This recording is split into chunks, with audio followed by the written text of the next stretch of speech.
ओम शांति। ओम शांति। सुनते हैं बाबा के आज के महावाक्य।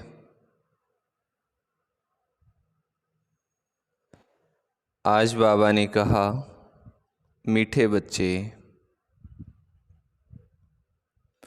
याद रखो हमारा बाप, टीचर और सतगुरु तीनों ही कंबाइंड हैं,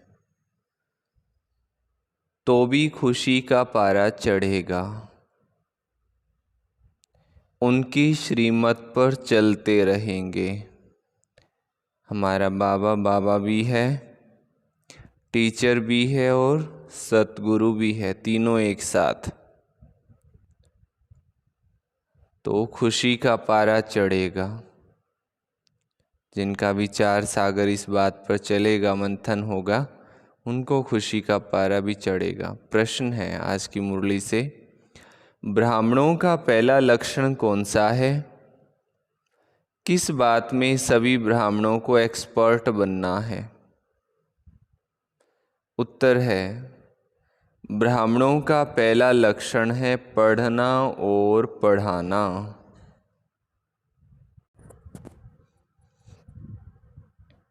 पहला लक्षण पढ़ना और पढ़ाना। किसी पर भी ज्ञान का रंग चढ़ाने में बहुत बहुत एक्सपर्ट बनो। भल कोई इंसल्ट करे, गाली दे, लेकिन कोशिश करके देखो तो उस पर असर जरूर पड़ेगा।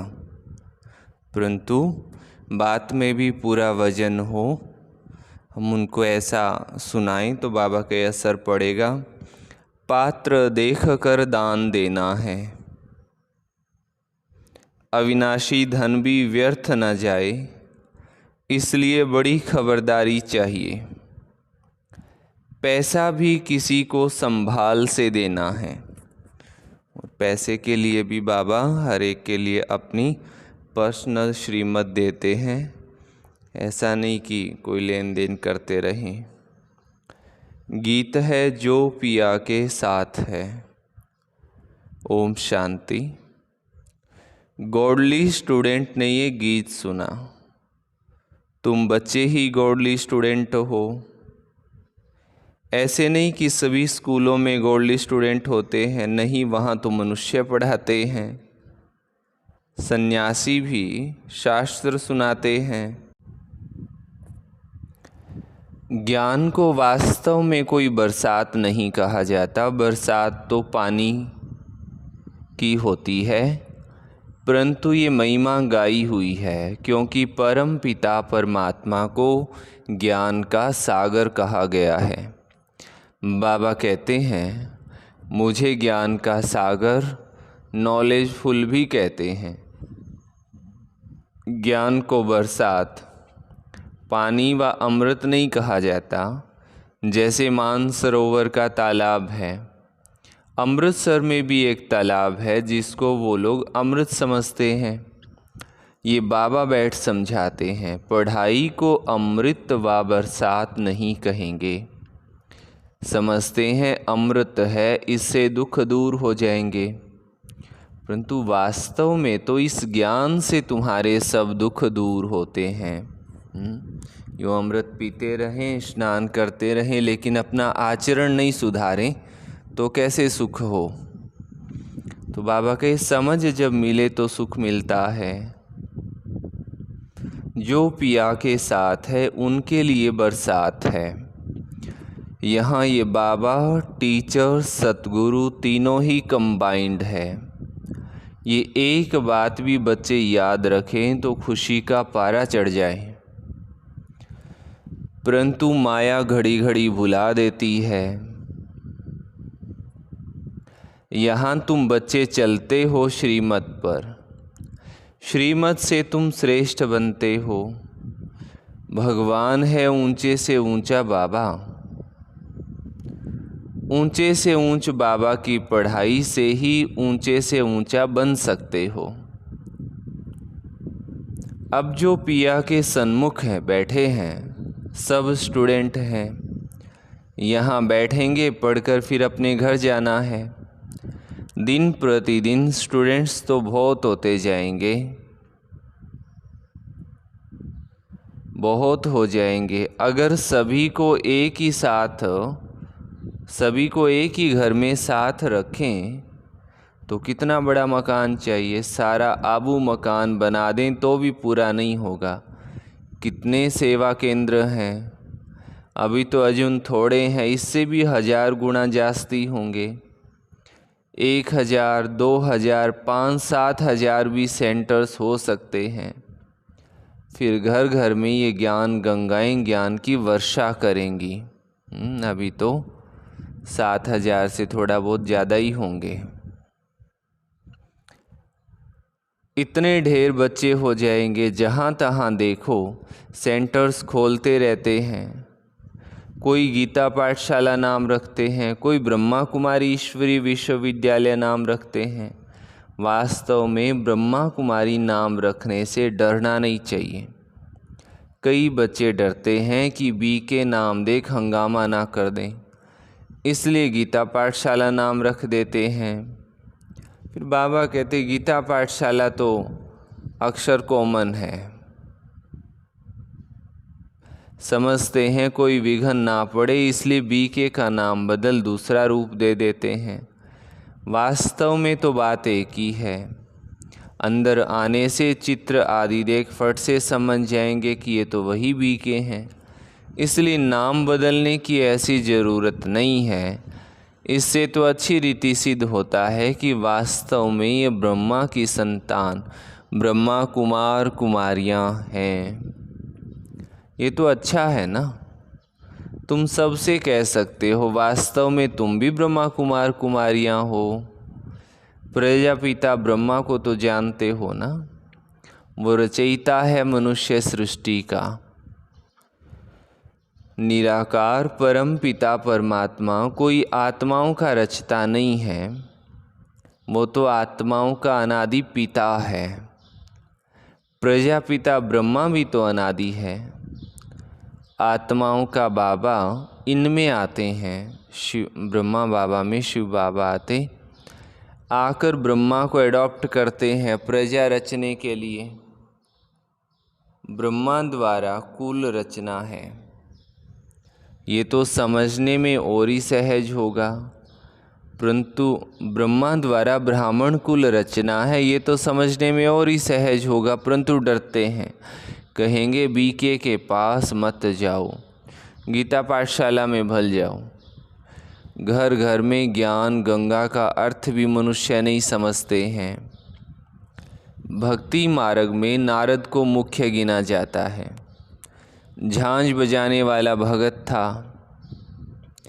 ऐसे नहीं, नारद कोई ऐसे रूप वाला था जैसे चित्र बनाते हैं। फिर बाबा बताते हैं सत्य बात, वास्तव में बंदर तो तुम सभी थे। सूरत मनुष्य की और सीरत बंदर की थी। यूं तो सब नारद हैं, सब भक्त हैं ना। समझ सकते हैं जब तक हम दैवी गुणों वाले मनुष्य ना बने तब तक हम लक्ष्मी को वर ना सकें। सभी मेल अथवा फीमेल भक्त नारद हैं। कहा जाता है अपनी सीरत तो देखो, तुम तो बंदर हो, क्योंकि तुम्हारे में 5 विकार हैं, इसलिए लक्ष्मी को वर नहीं सकेंगे। है सारी यहाँ की बात। बाबा ने समझाया है कि सभी दुशासन अथवा दुर्योधन है, द्रौपदियों के चीर हरते हैं, इसलिए माताएं पुकारती है कि हमें बचाओ, रक्षा करो। कन्याएं कहती है लाज रखो गिरधारी। नाम तो बहुत रख दिए हैं। मनुष्यों का बुद्धि योग चला जाता है श्री कृष्ण के तरफ, परंतु किसी भी देहधारी को याद करने से विक्रम विनाश नहीं हो सकते। किसी देहधारी को याद करने से विक्रम विनाश नहीं हो सकते हैं। सिर्फ चाहते हैं साक्षात्कार हो। अच्छा, साक्षात्कार हो जाए मानो, परंतु मनुष्य से देवता बनने का तो ज्ञान मिल नहीं सकता ना। किसी भाई ने कहा था हमें फलाने देवता का दर्शन हुआ था, वो ऐसे आए थे, आशीर्वाद दिया था। तो फिर और क्या बात हुई तुम्हारी? बात तो हमारी कुछ नहीं हुई, तो फिर क्या फ़ायदा हुआ?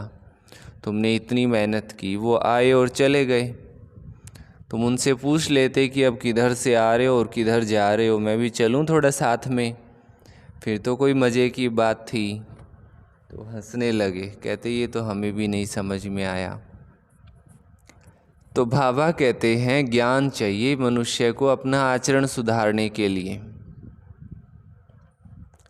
अच्छा, जब ब्राह्मण बने और ज्ञान को समझें तब देवता बन सकें। ब्राह्मण बनने से भक्ति छूट जाती है। पहले 1 हफ्ता इसमें देने से हम मनुष्य को मंदिर लायक बना सकते हैं, परंतु टाइम तो लगता है। टाइम तो लगता है। ये तो बरोबर है, तुम बाबा के साथ हो, हम किसके साथ हैं? बाबा के पास आते हो फिर जाते हो तो कितना दिल अंदर दुख होता है, लेकिन सभी तो साथ में नहीं रह सकेंगे, ये हो नहीं सकता। कोई कहाँ से कोई कहाँ से आते हैं, ये रस्म यहाँ की है। साधु संत आदि के पास तो ढेर जाकर इकट्ठे होते हैं, कोई भी किसको मना नहीं करते हैं। यहाँ तो पवित्र बनने की बात आती है, इसलिए रोकते हैं। सन्यासियों में तो सिर्फ पुरुष घर बार छोड़ चले जाते हैं, यहाँ तो कुमारियाँ माताएं सभी हैं। कन्याओं को माँ बाप डॉक्टर आदि कहते हैं, शादी नहीं करेंगी तो बीमार हो जाएंगी। उनको समझाना चाहिए। अरे सन्यासी कितने बनते हैं, बहुत छोटे छोटे ब्रह्मचारी वहाँ रहते हैं, फिर वो ब्रह्मचारी तो कभी बीमार नहीं होते हैं, यहाँ क्यों बीमार होंगे? शादी बगैर तो ढेर रहते हैं। सन्यासियों के ऊपर भी कोई केस कर नहीं सकता।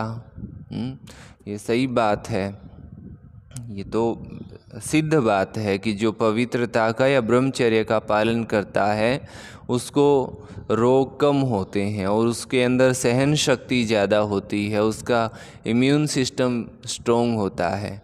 और अगर ये नहीं समझ में आता है तो आज देख सकते हैं समाज में जब से पवित्रता ख़त्म हुई है और ये अपवित्रता को कहते हैं ज़रूरी है, इससे स्वास्थ्य ठीक रहता है, मानसिक परेशानियों के रोगी सबसे ज़्यादा बढ़े हैं, ये पक्की बात है। तो असली बात कोई नहीं बताता है। तो बाबा कहते हैं सन्यासियों के ऊपर तो कोई केस नहीं करते, कभी कोई स्त्री उनसे घर खर्च नहीं मांगती है, वो तो भाग जाते हैं। अब स्त्री खर्च कहाँ से लाए? फिर आसपास वाले लोग उनको संभाल लेते हैं। गरीब ज़्यादा भागते हैं, दुखी होते हैं तो फिर वैराग आ जाता है। तुम भल दुखी थे, परंतु वो वैराग की बात नहीं। तुमको तो पहले हथेली पर बहिष्ठ दिखाया जाता है। पवित्र बनने बगैर वैकुंठ कैसे जा सकेंगे? बहादुर बनना चाहिए, इसलिए ही शिव शक्ति सेना नाम है। क्या बनना है? हाँ, बहादुर बनना है। शिव बाबा के साथ योग लगाने से शक्ति मिलती है।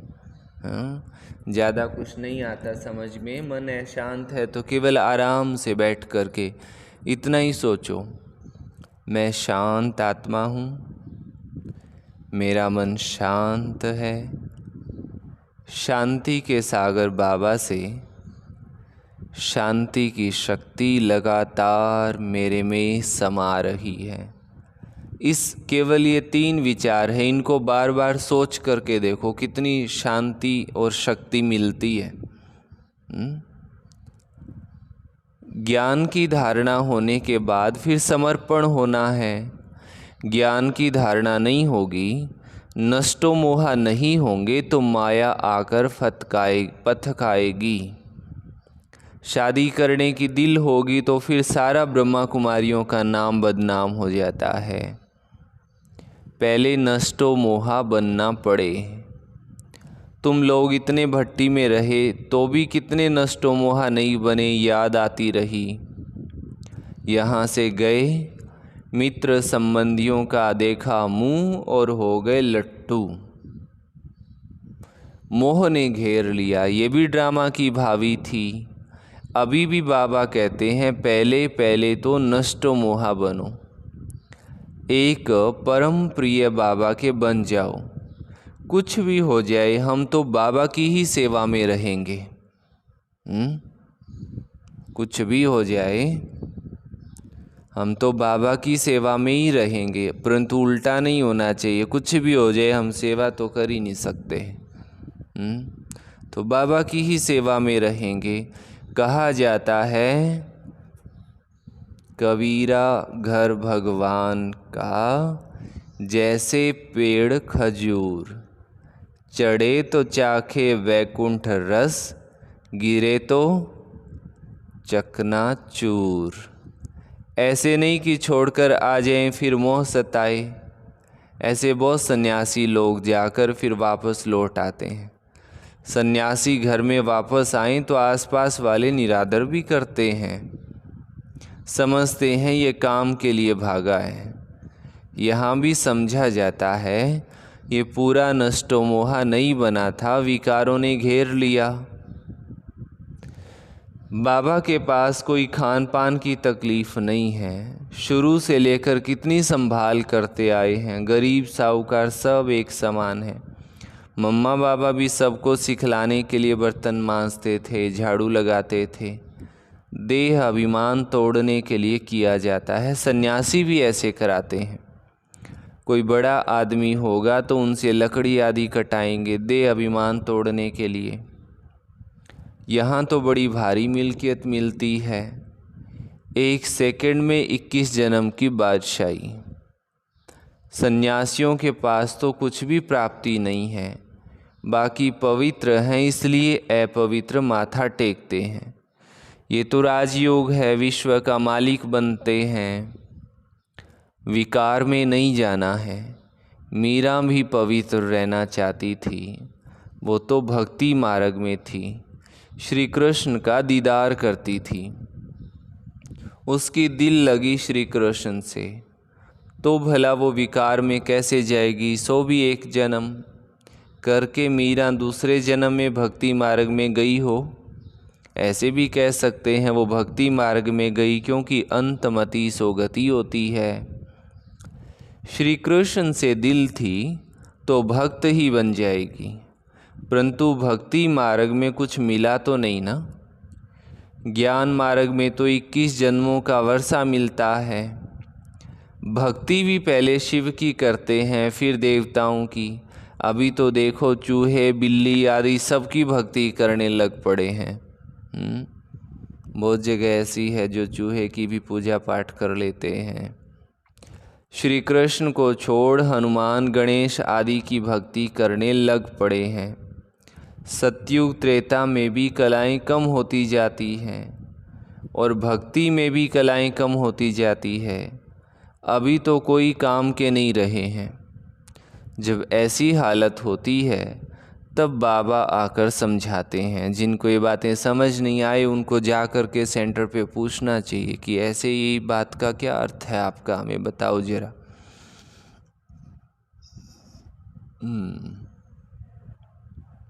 आधा कल्प ऊंचा चढ़ते हैं, फिर आधा कल्प के बाद गिरना शुरू होते हैं। मनुष्य समझते हैं गिरना ही है तो फिर ज्ञान लेकर क्या करे, परंतु ईश्वरीय ज्ञान बगैर मनुष्य कोई काम के नहीं है। हम तुम क्या करते थे, कुछ भी नहीं। हम तुम क्या थे, कुछ भी नहीं। तो ज्ञान जरूर चाहिए। शरीर निर्वाह अर्थ पढ़ते हैं ना, कन्याओं को भी आजकल शरीर निर्वाह अर्थ पढ़ना पड़ता है। बाबा कहते आगे ये कायदा नहीं था। कन्याएं घर संभालती थी, बच्चे नौकरी के लिए पढ़ते थे। अब बेहद का बाबा तुम बच्चों को पढ़ा रहे हैं।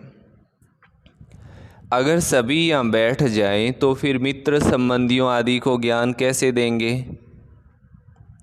जाना पड़ेगा ना। पढ़ना और पढ़ाना है, कोई तो बिल्कुल पढ़ते ही नहीं है, तो समझना चाहिए ये हमारे ब्राह्मण कुल का नहीं है। रंग लगाने की कोशिश ज़रूर करनी चाहिए, इसमें डरने की बात नहीं है। कोशिश करने से फिर कोई ना कोई को रंग लग ही जाएगा। भल कोई इंसल्ट करे, गाली देवे, तुम पुरुषार्थ करके देखो, किसी ना किसी पर असर ज़रूर होगा। बिच्छू चलता है तो नरम चीज़ देख वहाँ डंक मार देता है, जांच करता है। यहाँ भी बच्चों को बहुत एक्सपर्ट बनना चाहिए। अविनाशी धन कहाँ, व्यर्थ किसको नहीं देना है, पात्र देख करके दान देना है। अगर किसको दान दिया और उसने कोई विकर्म कर लिया तो उनका पाप उस दान देने वाले पर आ जाएगा। यहाँ बड़ी खबरदारी चाहिए। पैसा तो बड़ी संभाल से किसको देना है पूछकर। यहाँ तो जो भी बना रहे हैं ये सब जल्दी ही टूट फूट जाएगा। ये मकान भी बच्चों के रहने के लिए बने हैं, ये तो जानते हैं कि सब टूटने हैं। भूकंप होगा तो मंदिर आदि सब बाबा कहे उन पे असर पड़ता है। हमारी राजधानी में कुछ होगा नहीं, ना अमेरिका होगा ना रशिया आदि होंगे, सिर्फ भारत खंड रहना है। ये तुम जानते हो, बाकी दुनिया तो घोर अंधियारे में है। बाबा का ये कितना बड़ा स्कूल है, इसमें टीचर्स भी नंबरवार है, सभी एक समान तो नहीं होते ना।